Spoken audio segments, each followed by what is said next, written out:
David, thank you for joining us. We are here with our Track Stars interview. It's a new series that we're hosting where we want to highlight our track champions and our track users and learn a little bit more about you and your background and get some insights about sports and entertainment. So, David, thanks for joining me. Yeah, no, appreciate it. Thanks for the time. Awesome. Well, we're just going to jump right in. So, what inspired you to pursue a career in sports?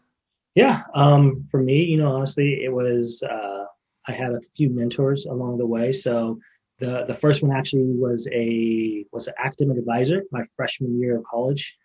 Really sat there and supported me right when I came in. I was 18 years old, starting out playing soccer, and trying to balance books and sports at the same time. And he really led me on that path. And then over the next 4 years. There were numerous opportunities to get involved in a lot of stuff that was going on with the athletic department, and he was kind of there along the way. And coincidentally, by the time I had actually graduated from undergrad school, he was the AD of the department. So That's awesome. started as an active advisor, and then 4 years later, as I'm graduating and trying to figure out what I'm doing with my life, he was AD and he sat me down and he said, "Hey, you know what? You've been doing a lot with working in sports on the administration side, just as a student athlete. There is a career here if you are interested in trying to figure out what that is." And so really he kind of pushed me in the direction of really looking into the grad school program at St. Mary's College of California, where I was going to school. And he connected me with their department to really say, "Hey, here's somebody who has an interest in it. There's a wide variety of different ways you can go about it." And then there you go. So he was the first one who did that for me. His name is Mark Orr. He's the AD actually now at Sac State.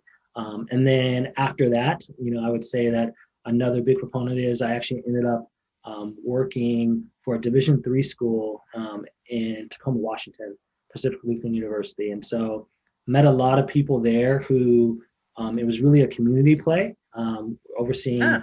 marketing and sponsorships for them, but really just seeing how a small department works and operates, and how you're wearing multiple hats and you're going to learn a wide variety of different things. And the AD at the time there, Lori Turner, she really wanted me to learn and use that as an opportunity to build and grow. And so really put me in some positions where I was uncomfortable, but it was only to sit there and ensure that I was going to really figure out what I really loved about working in sports, whether that be at the collegiate level, professional level, or youth sports as well. So those two are really big proponents of what kind of led me down that way. And then as you just going along, you meet different people who maybe you're interacting with them and it seems like it's just going to be a short little bit of time, but then I found that over the years I end up back in conversations, or somehow some way we've stayed Yep. in contact with each other. We've met up at future meetings and conferences, and really just trying to take that and use that as motivation to continue down in sports. Yeah, that's awesome. I love that. I feel like a lot of us have some of those professors and those early stage mentors who have really stuck with us, and that's awesome to hear. I love that. What have been some of your highlights so far through in your career? Yeah, I think of like with my career and the highlights of it, I think it's more so the experiences I've had. I think that oftentimes when you think of working in sports, it's the experiences of watching your favorite team win, or the organization you're working for. But in actuality, when you're working in sports, it's more so the experiences you have off the field, outside if they're in offices, the relationships that you build. I would say that, highlight of mine is three of my closest friends are three guys that I've worked with at RSL, and that was me moving to Salt Lake City, not knowing anybody. And, two of them were working in partnerships with me. One of them was actually with one of my bosses, and then another one working communications. And really thinking about the good times and also the bad times we had working together, and the stressful nights and putting on events and Yep. games and presentations and meetings and pitches and proposals and whatnot. Being able to look back at that, which is now, at this point, 8 years ago, and really seeing that I grew and developed alongside of them, and really they challenged me to be a better person, both in the office, but then also just as a person in general, is a highlight of Yeah. me. You don't really normally take out of things. And so that's a big one for me. I think some other highlights that I really like to look at are really my ability to grow and develop, and take on bigger roles, and being unafraid to take on roles that I'm not used to. You know, there was a time where I oversaw merchandising for a year, and it wasn't just for a pro team, it's for a youth team as well, and having to learn new softwares and programs, and having the ability to navigate the different areas when it comes to vendors and fan base and Oh, partners and everything else. timelines and approvals and all that good stuff. I've been in that world before. It's a fun one, but it's one that you don't, a lot of people don't always think about right off the bat. Yeah, I think for me,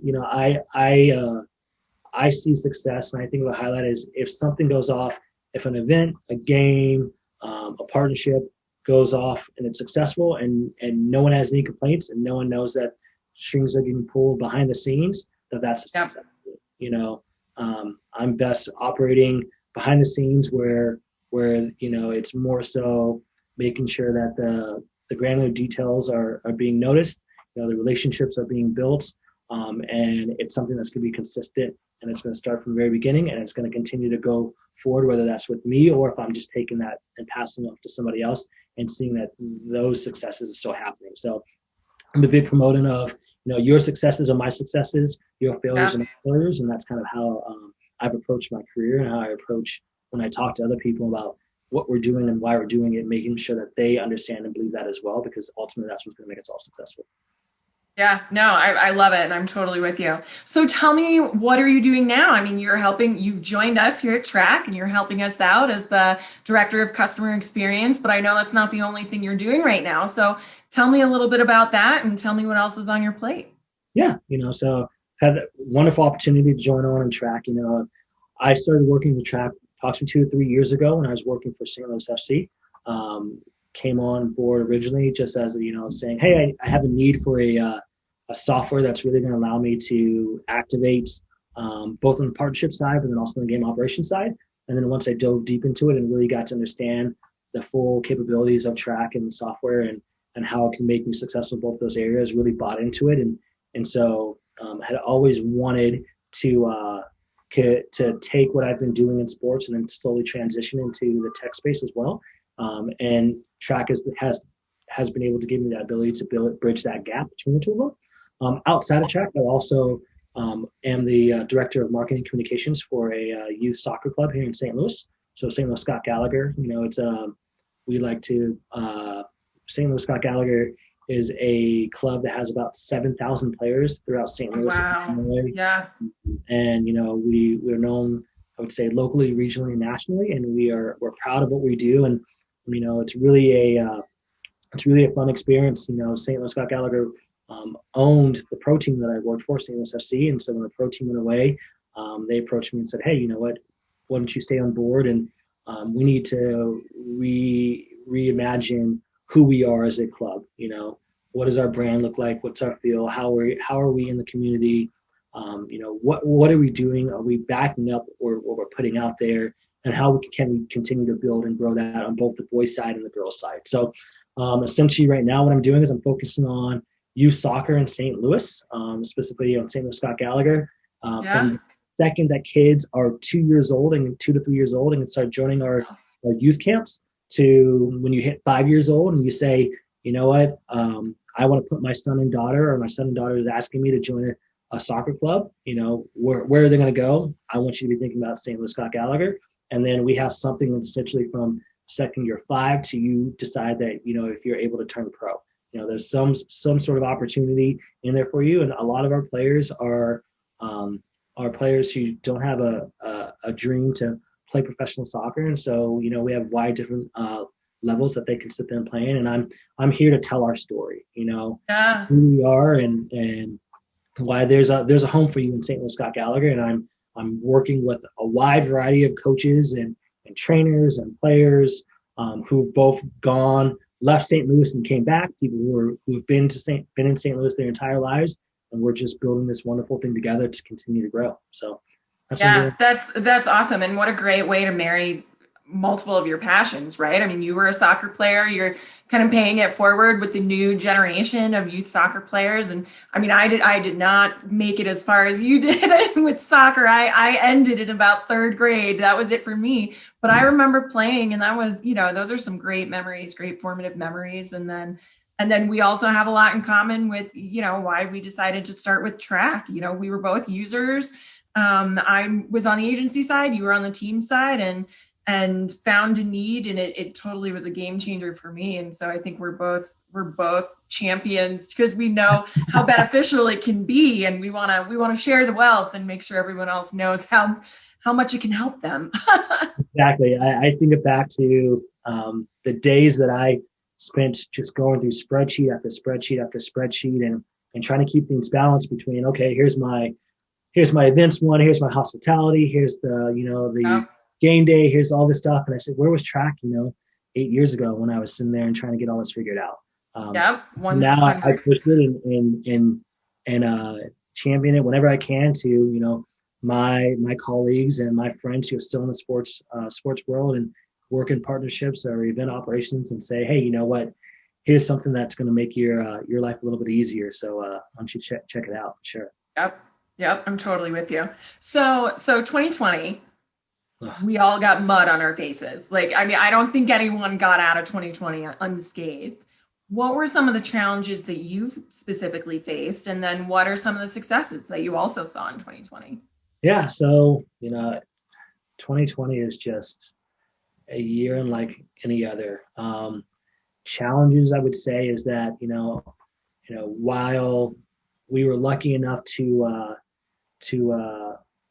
while I was lucky enough to hold on to my role with both the pro team and with the pro team at the time, it was challenging working through different partnerships with different companies that were sponsors of St. Louis FC. Mainly because there were those partners who were doing well and the pandemic didn't affect them very much. I also had partners who they came out relatively unscathed, but they still had, their down. They had some stuff that went wrong, and then I had partners who, unfortunately, their businesses just kind of went by the wayside. And really, I think challenged me personally to understand that sports is a business, but also there's a human side to it, and making sure you understand and know that at the end of the day, while you're doing the best that you can, those people are as well, and unfortunately at times some things are going to happen and you're going to need to look beyond just the dollars and cents and understand that the relationship you built with them and those businesses far outweigh other categories or other areas that you normally would look at. Well, they invest X amount of dollars and they're with us for X amount of years and they have an elevator and their an escalator in their clause and and whatnot and really look to say they've supported us for X amount of years. How Right. can we fit them and support them back? Yep. Those are the bigger challenges. Just trying to figure out the best decision to make, not only for yourself and our club, our program, our organization, but then also are those decisions that you're making for yourself, how are they affecting people outside of you? How are they affecting your partners? How they're affecting your partner's business overall? Because ultimately, in some cases, it was a make or break situation for them. And you could be that person who's saying, well, you know what? This clause in the contract says X, Y, and Z, and therefore we're covered, and therefore, this, and this. Or you can look at it and say, you know what? You're going through some stuff. We're going through some stuff. How can we support you? And then we'll figure out everything else in the back end. That's ultimately where we need to go. So struggles wise, I think it's really just seeing the people you care about, both on a business level and on a friendship level, and really trying to understand, have empathy for what they're going through, and understand that the only way we're all going to get through this is by working together. Yeah. Yeah. No, 100%. It's both sides of the business, and it's one of the reasons why sponsorship has kind of become a four-letter word in some respects, right? And it's all about partnership. It's all about the relationship, and really, I mean, you said it really well. It's about supporting your partners who've supported you in the past, and really finding that kind of authentic relationship to make sure that you are really able to lean on one another, in a business sense and in a human sense. I mean, Mm-hmm. that's awesome. Yeah. So tell me, I mean, you have a lot of experience on the partnership side of the business. How have you seen partners' needs change over the last 5 years? And I know 2020 kind of stands out like a sore thumb, but if you had to think back, outside of COVID, what were some of the trends that you were starting to see, maybe even before COVID hit? Yeah, I think that a big trend would be, the experiential side of it. How are they connecting to fan bases outside of game day? Right. If you're working in the soccer space, you have 17 home matches, but that covers, March through November, and only on games that you're at home.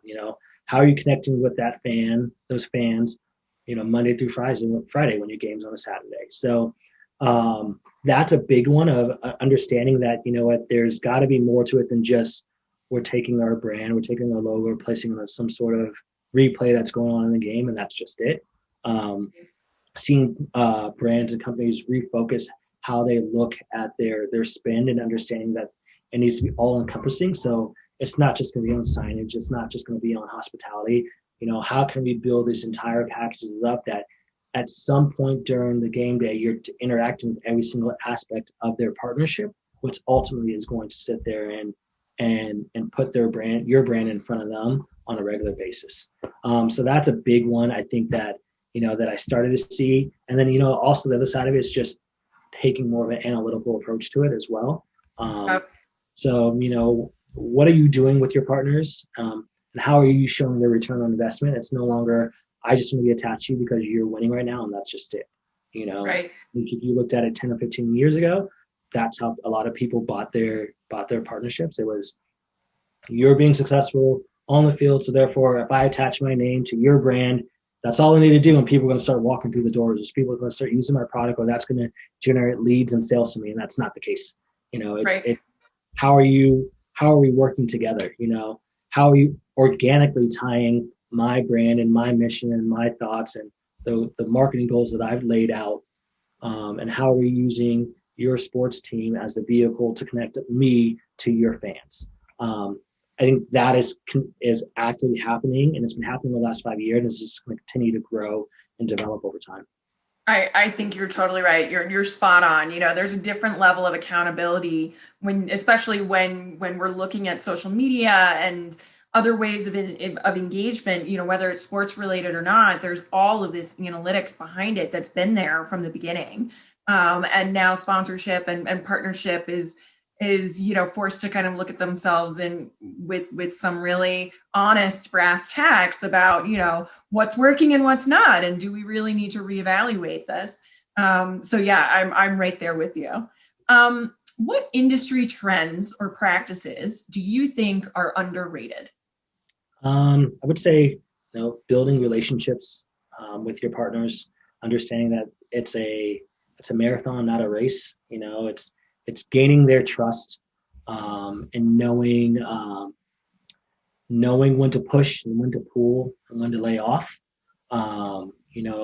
Being able to be open and honest with them, about what's actually going on and what's being successful and what isn't, and knowing that you're in it for them. Like I said before, you're an extension of their team, and you want to make sure that you're being upfront with them, and you're going to be their biggest hero, their biggest supporter, and you're going to set them on the right path. And I also think that one part of it that people really don't understand and don't really take a lot of credit to or put a lot of thought into it is that, at times being honest doesn't mean collecting a check at the end of the day. So, Right. Looking at a partner and saying, what, we've done this for a year and a half, whether it's the marketing goals that you've laid out, we're not able to achieve for you, or we've worked on this program and it's not really working. We need to get back to the table, sit back down at the table, and pivot and figure out a new plan of attack, because we know that the successes you want are out there. Right. The way we're going about it, though, is just not the right way. And I think right now, so many people, like, the partner knows what the partner wants this, the partner wants this, the partner wants this. Give it to them, give it to them, give it to them. And then at the same time, you look at the end of the partnership when it comes to time to talk about, a potential renewal or an upsell opportunity, and those things didn't work out. And then you have to look back and say, well, there were opportunities and times for me to be able to sit there and have an honest and open conversation with you. But I was more so worried about how you respond. And so therefore I didn't take your best interest at heart. And now we are where we are. Right, right. Transparency, good and bad news. I mean, it's just you got to do it. Yep. What industry trends do you think are overrated? Um, I like to say it's the overselling, under delivering, so you set that expectation right off the bat and you tell them that you're gonna deliver the world to them, and then all of a sudden you go to the activation side and you're like, well, I can't really do that. And then you spend some time having to backtrack and then try and make what's right, or whether that's through a make good or reassess and try and take those expectations and bring them back down to reality. I think that's kind of a big one that that people just actively do, and I think sometimes people do it and don't even realize it. It's very easy to get caught up in the moment when you're meeting with a partner. Whether you have a personal affinity to their brand or you really think that you can make something work for them, and so therefore you get into that sell mode, and that comes from everyone. Like, we can do this, we can do this. This will be awesome. This will be awesome. And then you step away, and then you start to actually think about everything that's going on. You're like, well, can I do this? Can I not do that? Is the budget there? Like, is that really going to achieve their goals? Or am I just sitting there and saying, this is what I'm going to do for you because that's what I want to do for you? And then all of a sudden you get back to it, well, I can't really do that for you. So now we're back at square one again, Right. Right. So I think that's the biggest one for me that, like, I look at and say, it's an overrated practice, but it ends up biting you in the foot, Yeah. And so therefore that's the one I would really sit there and say is that, if you're on the activation side, working very closely with that person who's selling to make sure those expectations are set. And if you're on the selling side, working directly as you're getting ready and as you're pitching your partners, working with that person who's going to activate. So that way you guys are on the same page. And then ultimately that's just going to that's going to sit there and put you in a much better position when it comes to your partner at the end of the day. What do you know now that you wish you knew when you started in sports? I think the general things that you probably hear from everybody is that sports is a business. You're not getting into it because you love that team. That might be an added bonus to it, but at the end of the day, you all have a job to do, and you're lucky if you get to see a game or a part of a game and whatnot. And so therefore, you really got to make sure this is something you're passionate about, because you're going to spend those 50, 60-hour weeks working and really engaging and doing the things you need to do to ensure that you're being successful. And whether it's you're in ticket sales or in partnerships or hospitality or whatnot, that is something that's going to happen. Also, I would say, burnout happens. That's something that's going to happen whether you like it or not. You can be someone who's going to go nonstop, but really being able to figure out what your work-life balance is going to be. How are you going to manage your time and be in the zone and working like you need to be when it needs to happen, but then also being able to, put your phone down, step away from the laptop and re-energize yourself, because seasons are long. And guess what? Now you have your preseason, in season, and postseason, just like a normal, any sports team has, but you're working during this all times. The only thing is your focus is on getting ready, doing the work you need to do during it, then wrapping up that work to begin that work again to start all over again. Right. So I would say that, that is something that you really don't think about when you first go into it. And so knowing that that's how your life's going to be as long as you're there. It's just kind of the nature of the beast. And then last they would say is that you're always selling. You may not be the salesperson, you might be the business development person who's going out and selling stuff, doing the cold calls like that, but you're selling. So you need to be able to get comfortable with it in some way, shape, or form. At some point you're going to have to do the selling, whether it's internally to your own team, whether it's externally to, a fan when you're talking about tickets or an event, or, even if, hey, we need to go check out that shop because we got these 3 new jerseys in, and I know you were talking about needing a new jersey for you and your kids to sit there and wear when you come to the games. there's always going to be some time that you're selling. So whether you like it or not, whether you realize it or not, that's something that you're just going to get comfortable with and learn. Right. You can, from there you can figure out the best way to approach it for yourself, because how you sell is going to be different than I sell. It's going to be different than the next person. But it's going to be something you're going to need to do. Yeah. Don't take that as your answer for the next question. But what advice would you give to someone who wants to break into sports? Uh, Learn some sales. Yeah. I mean, like you said, it's sales is terrifying, especially when you think about it. If you're not a natural person who just likes selling, like the thought process of like, so I have to track down my lead, then I have to find a way to get a hold of them. Then once I get a hold of them, I have to think of a way to do an introduction so that they're going to sit there and want to be able to engage with me so that I can then actually get to the part where I'm starting to sell them on the process. Yep. That right there it's tiring. Yeah. And so I would say that. I also say, get comfortable with being uncomfortable. There's always going to be something new. There's always going to be something that happens at the last second. And you're going to have two ways that you can sit there and deal with it. You can either sit there and try to avoid it, and that's not going to end well, or you can sit there and say, it's game day, or it's events coming up, or whatever it is. It can be a normal Tuesday.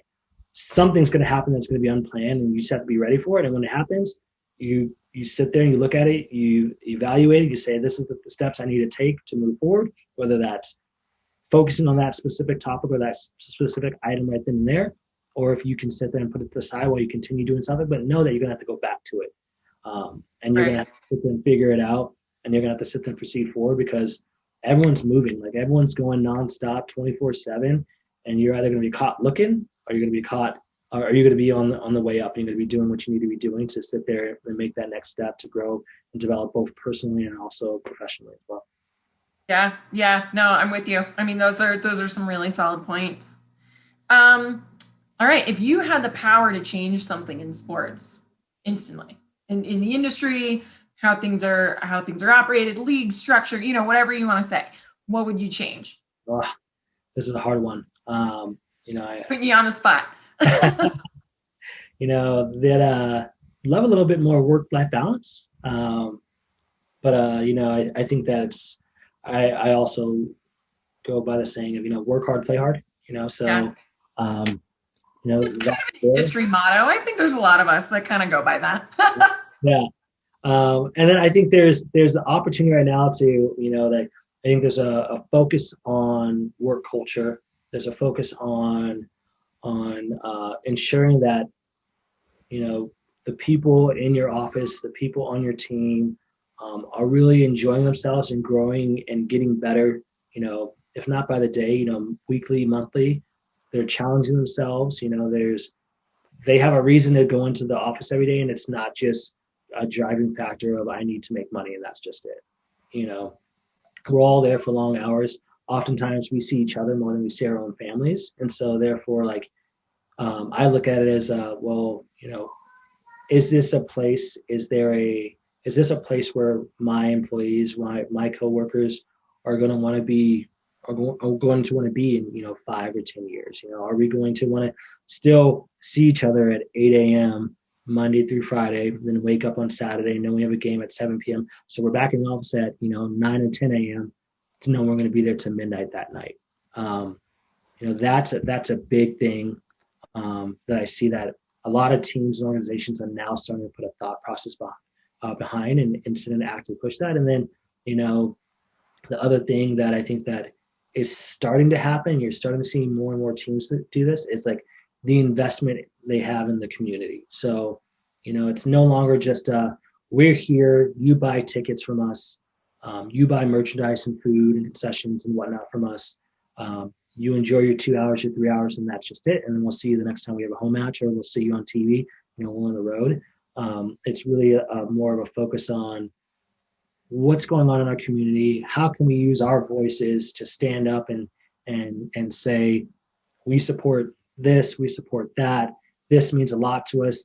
These are all of our fans, and this is important to them. And it's also important to us as a organization, but it's also important to our individual team members who live in these communities and who interact with you day by day. And you may only see them on the court, on the field, on the ice, or wherever it is, whatever kind of sport you're playing.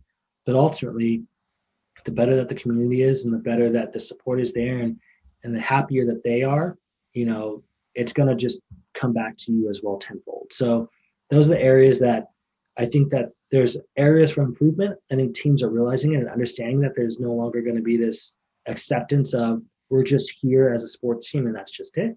And teams are starting to actively figure out what that means for them and making a plan to actually do those things. Yeah, no, I think those are some really, really great points. All right, last one for you. What individuals or organizations do you look up to Yeah. in sports, outside of sports? Who inspires you? Yeah, I think that for me it's I like to draw my inspiration internally, and not by saying like I get my inspiration from myself. um, I'm such a baller. I don't need anyone yeah. else. I'm kidding. For me, it's, a big person. I'm big on family, so my when it comes to like building relationships and and truly caring about a person, people like I think of my family first and foremost. So my mom was just a big supporter of myself and my brother growing up, and so that's a big. She's someone who continues to inspire me every day. My wife as well. If there's somebody who cares about every single person we meet and interact with, it's her. She can find the good in somebody or see the potential in somebody like that. And so that's something that like, I trying to work at doing as well. But she has a knack for it. And then ultimately, on the business side, my father-in-law has been somebody who's actually asked me to figure out, well, what's that next step? You're doing this now. How is that going to take you to the next step? What's the next thing you're going to do? And so he works in the tech side of things. And so he said, I see you love sports. You've been working in it for, a while now. There are numerous opportunities that are going to be coming out there, and tech is now starting to slide into sports more and more. We've had many conversations about his work he does in tech, the work I've done in sports, and how they're intersecting with each other. And so I've now been able to sit there and see, look, there's a future in that, and that's really where I see myself going down. And so how can I get there?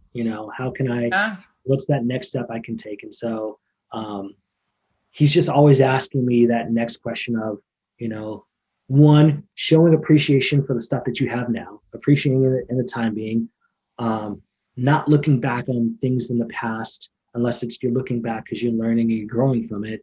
And then the last thing is, what's that next step? How are you growing as both an individual, as a father, and then also, in your career wise as well. So that I would say those people are pretty high on my list of my inspiration, and they keep me going. Uh, I don't blame you at all. I mean, that's great. I mean, to have people to look up to that are so close to you, that really just inspire you in multiple aspects of your life. I'm super close with my family as well, so I completely get it.